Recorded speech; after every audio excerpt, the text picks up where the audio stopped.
En el traslado de pensiones, ¿quién ayudó a quién? No cesa la polémica por el traslado de algunos pensionados de salario mínimo a Colpensiones. Para unos le lanza un salvavidas a los fondos privados. Para otros, el gobierno le echó mano al ahorro pensional. ¿Quién tiene la razón?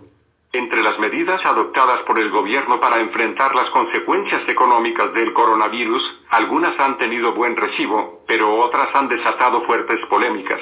En este último grupo están las relacionadas con las pensiones.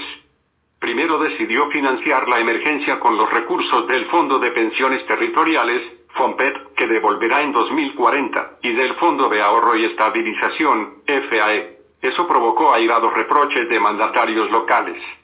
Ahora resolvió trasladar a un grupo de pensionados de salario mínimo en la modalidad de retiro programado a los fondos privados.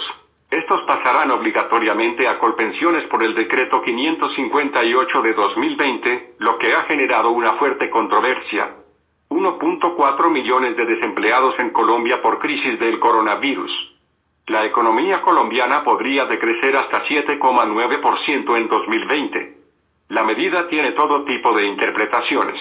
Algunos creen que se trata de un salvavidas para los fondos privados de pensiones, que han sufrido fuertes desvalorizaciones en los mercados.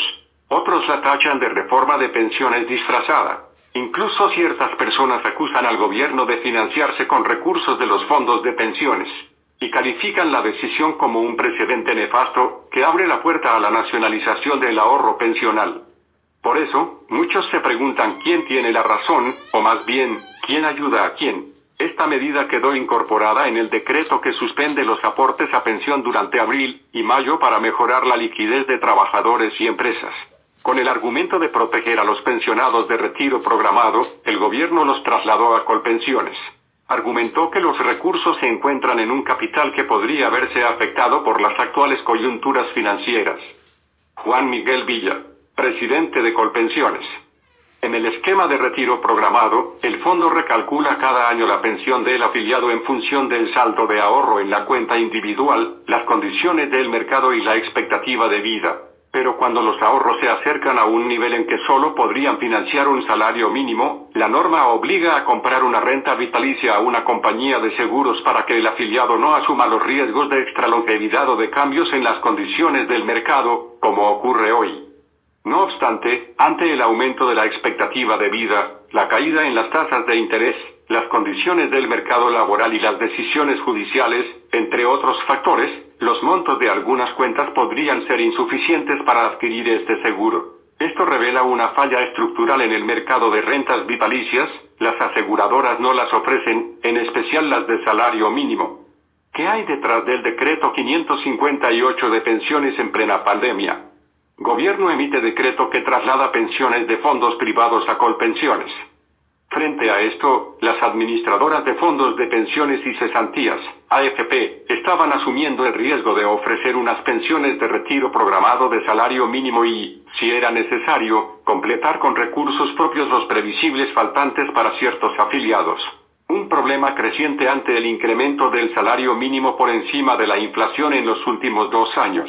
Por eso, de alguna manera, el gobierno sí les quitó un problema a los fondos de pensiones.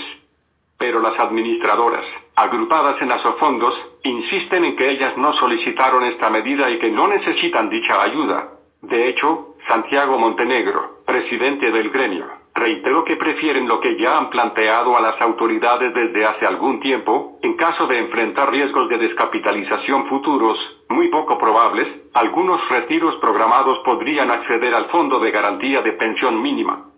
Santiago Montenegro, presidente de Asofondos. Este fondo es el mecanismo de solidaridad que tiene el régimen de ahorro individual, en el cual las cotizaciones de los afiliados de más altos ingresos ayudan a completar la pensión de aquellos afiliados que al cumplir la edad requerida tienen las semanas, pero no el capital para recibir una pensión de salario mínimo. Cuenta en la actualidad con unos 24 billones de pesos. Montenegro insiste en que los fondos seguirán cumpliendo. Por tal motivo rechazan que la medida sea una tabla de salvación para los fondos privados, pues los recursos para responder por estos afiliados salen de los mismos fondos. Insisten que, como reconoció posteriormente el propio gobierno, la decisión sirve para aliviar la caída de los ingresos de Colpensiones ante las menores cotizaciones que incluye el mismo decreto. Según cálculos de ANIF, en Colombia hay 181.000 pensionados de las AFP, de los cuales 105.000 están en la modalidad de retiro programado. De estos, el decreto 558 se aplica a entre 20.000 y 25.000. Con el traslado, las AFP tendrán que girarle a Colpensiones entre 4 y 5 billones de pesos.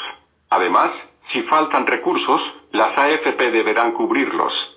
Ministro Carrasquilla no descarta una nueva tributaria. Minhacienda dice que ya se corrigieron los problemas de ingreso solidario. Para el ministro de Hacienda, Alberto Carrasquilla, encontraron esta manera de financiar la caída de ingresos que tendrá Colpensiones por la suspensión de los aportes por 2 meses. Esto es, para seguir atendiendo los pagos mensuales a los pensionados del régimen de prima media, que como sistema de reparto se financia con el aporte de los más jóvenes y del presupuesto nacional. Si los jóvenes y sus empleadores no están aportando, pues no va a ser posible honrar las obligaciones pensionales actuales. Entonces, ese faltante de caja se compensa con esos recursos de los fondos privados que van a entrar, en el entendido de que se van a recuperar más adelante, que es un crédito que toma el gobierno y por el que tiene que responder, porque simplemente es deuda, afirmó Carrasquilla. Varios expertos señalan que el gobierno, en últimas, busca con esta medida tener recursos para atender la crisis. Sin embargo, algunos defensores del sistema creen que lo hizo a un precio muy alto, pues quedó la sensación de que los fondos no pudieron cumplir sus obligaciones. Se trata de un costo político alto de cara a la reforma pensional que debe hacer el país. Hay que recordar que algunas propuestas planteaban que las cotizaciones por debajo del mínimo fueran al régimen público. Por eso muchos ven esta decisión como la cuota inicial de una reforma pensional. Las AFP han rechazado la politización de esta medida e insisten en que hay una campaña de desinformación malintencionada contra los fondos de pensiones. La caja de ayudas por COVID-19. Hay que reglamentar. De acuerdo con Montenegro, eso está lejos de tener el alcance de una reforma pensional, que debe buscar mayor cobertura, equidad y sostenibilidad del sistema. Algunos analistas creen que esta decisión muestra el gran riesgo de que, ante la insostenibilidad fiscal del régimen de prima media o de reparto, haya que acudir a los ahorros del régimen privado. También saltan a la vista las dificultades de un sistema edificado sobre la base de ofrecer pensiones superiores al mínimo en un mercado laboral en el que el 62% de los trabajadores cotiza por debajo de esta cifra. Lo cierto es que los fondos del país han salido bien librados en esta coyuntura al compararlos con los de naciones como Perú, que les permitió a los afiliados retirar hasta 1/4 parte de sus ahorros, lo que mermó la capacidad de ahorro del país. Además, en la suspensión de los aportes pensionales por 2 meses se mantuvo el 3% de la cotización para pagar el seguro previsional y la cuota de administración de los fondos y colpensiones. Mico en decreto. Aporte de 3% no les sumará semanas a todos para pensionarse. Así cotizarán a pensión empleados y contratistas durante la emergencia. Santiago Osorio, experto en pensiones, dice que la medida les cae bien a ambas partes, les quita un pasivo a los fondos mientras le entrega gran cantidad de recursos al gobierno. Es decir, se dan una mano mutuamente. No obstante, esto representa un punto de quiebre en el sistema pensional y un enorme costo político para los fondos. Por eso esperan el pronunciamiento de la Corte sobre la constitucionalidad de este decreto. David Cuervo, director de Bienestar Patrimonial en Mercer, considera que este tipo de medidas antitécnicas solo se justifican en situaciones excepcionales como la actual. Lo cierto es que en una crisis sin antecedentes como esta, todos los actores deben ayudar un poco, y hay que explorar todas las posibilidades.